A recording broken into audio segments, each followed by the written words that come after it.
Good morning, I'm Craig DeGrelli. It's Tuesday, November 19th, 2024, and these are your unbiased updates. The heat gets turned up on Donald Trump's nominee for Attorney General, what the House Ethics Report supposedly says about Matt Gaetz, and questions about how his nomination will survive this controversy. Also, the New York metropolitan area looking more like the Mountain West during fire season, and now the drought warning that could make matters worse. From the Straight Arrow News Studio, bringing the stories that matter to you from across the United States and around the world, these are today's Unbiased Updates.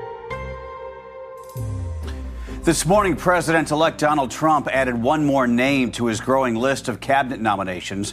Trump has selected former Wisconsin Congressman and Fox Business host Sean Duffy as his Secretary of the Department of Transportation.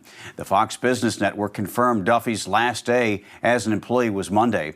In a statement, Trump said Duffy will, quote, prioritize excellence, competence, competitiveness, and beauty when rebuilding America's highways, tunnels, bridges, and airports. As the president-elect continues to make cabinet appointments, one of his picks has become the topic of conversation and controversy among lawmakers on both sides of Congress. Former Congressman Matt Gaetz, Trump's choice for Attorney General, has been under investigation by the bipartisan House Ethics Committee for allegations of sexual misconduct and illicit drug use. The committee is expected to hold a closed-door meeting on Wednesday to discuss whether it will release a report of its findings. Since Gaetz resigned from Congress after Trump's nomination, the committee's investigation has ended, but the future of the report is still in question.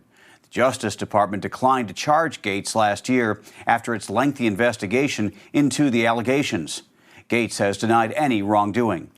However, on Monday, a lawyer for two women who claim Gaetz paid them for sex said that one of his clients saw Gaetz having sex with a friend who was 17 at the time during a house party in Florida in 2017. Florida Attorney Joel Leppard told multiple news outlets on Monday his client testified about what she saw to the Ethics Committee. This particular event, what did your client witness? So she testified in July of 2017 at this house party. She was walking out to the pool area and she looked to her right and she saw Representative Gaetz having sex with her friend who was 17. According to Leppard's client, Gaetz stopped having a sexual relationship with the girl when he found out she was underage. A Trump transition spokesperson responded to the allegations, saying Matt Gaetz will be the next Attorney General. He's the right man for the job and will end the weaponization of our justice system. These are baseless allegations intended to derail the second Trump administration. The Biden Justice Department investigated Gaetz for years and cleared him of wrongdoing. While the lawyer for the two women making the accusation against Gaetz joins calls from both sides of the aisle to release the Ethics Committee's report, House Speaker Mike Johnson said he would not recommend the committee do so. Johnson said since Gaetz left Congress, he does not think that would be appropriate.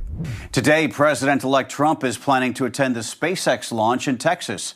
According to reports, Trump will be there along with ally and SpaceX CEO Elon Musk to see the company's sixth test of its Starship rocket. The launch is scheduled for 5 p.m. Eastern. Musk has been by Trump's side in recent days, attending meetings last week at Mar-a-Lago in Washington and joining the president-elect at the UFC event at Madison Square Garden over the weekend, where they received a thunderous welcome. Musk was recently named to lead Trump's newly formed Department of Government Efficiency, along with former Republican presidential candidate Vivek Ramaswamy. The Pennsylvania Supreme Court sided with Republicans Monday, directing all of the state's county election officials not to count certain mail-in ballots, which arrived on time but in envelopes without the correct dates, handwritten by voters. The order was prompted by a request from the Republican National Committee and Pennsylvania's Republican Party.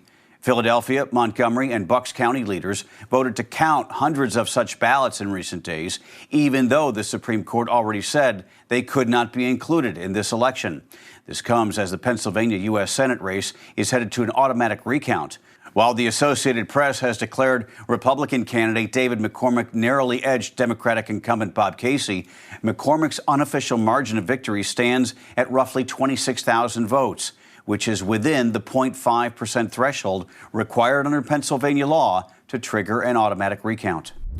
Across the world, a court in Hong Kong sentenced dozens of pro-democracy activists to 4 to 10 years in prison Tuesday in the single largest trial under a national security law introduced in 2020.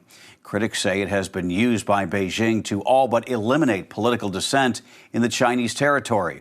The court convicted 45 of 47 defendants of conspiracy to commit subversion for organizing or participating in an unofficial primary election for the city legislature in 2020, despite government warnings not to.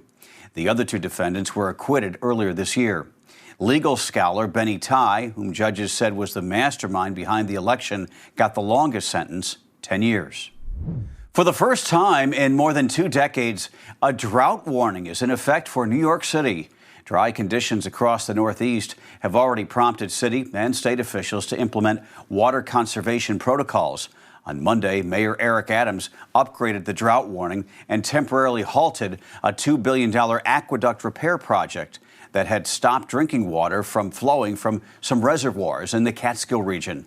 New York Governor Kathy Hochul also issued a statewide drought watch Monday and elevated 15 counties to drought warning status, asking residents to conserve water whenever possible. Dozens of fires have broken out in the New York City area over the past few weeks, as well as across the state line in northern New Jersey because things are so bone dry. Finally this morning, we have quite the combo deal to tell you about. Private equity firm Blackstone could soon own popular sandwich chain Jersey Mike's Subs.